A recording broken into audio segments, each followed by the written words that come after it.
কল্পনা করুন তো আইপিএল 2026-এ যদি কেকেআর এর জার্সিতে যশস্বী জয়সওয়ালকে দেখা যায়, আর তুমি আর আমি যে এটা কোনো মতে গুজব নয়, এটা হতে পারে কেকেআর ইতিহাস বদলে দেওয়ার মতো ওপেনিং। কারণ কি কেকেআর সত্যি কেকেআর বড় কিছু করতে চলেছে। চলো ভিডিওটা শেষ পর্যন্ত দেখা যাক, চলো ভিডিওটা শুরু যাক। এবং কেকেআর নিয়ে অনেক কিছু আপডেট উঠে যাচ্ছে, সেটা নিয়ে আজকে আমরা ডিসকাশন করবো।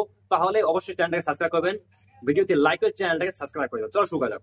তো বন্ধুরা, কেকেআর অর্থাৎ কলকাতা নাইট রাইডার্স 2025 সিজনে ব্যর্থতা ভুলে পুরোপুরি ভাবে নতুন ভাবে ফিরে আসার পরিকল্পনা নিচ্ছেন 2026 সালের জন্য। আর সেটাই হতে পারে একটা টার্নিং পয়েন্ট। মানে পুরনো গৌরব এবং ফ্যানেদের বিশ্বাস কেকেআর ফিরে পেতে পারে।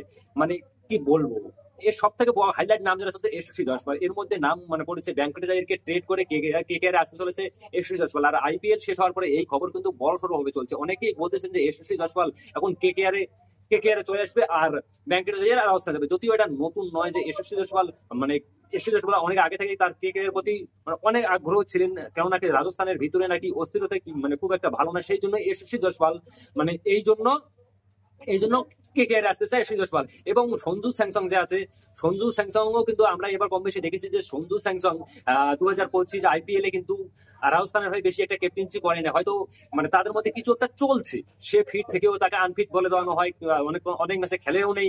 কিন্তু প্রশ্ন উঠছে যে সঞ্জু স্যামসং কি আসবে কেকেআরে? এবার না আসলেও সঞ্জু স্যামসং যে মানে রাজস্থান রয়্যালস ছাড়তেছে, এটা আমার মনে হয় কনফার্ম। আচ্ছা, তোমাদের কি মনে হয়? কমেন্ট করে অবশ্যই।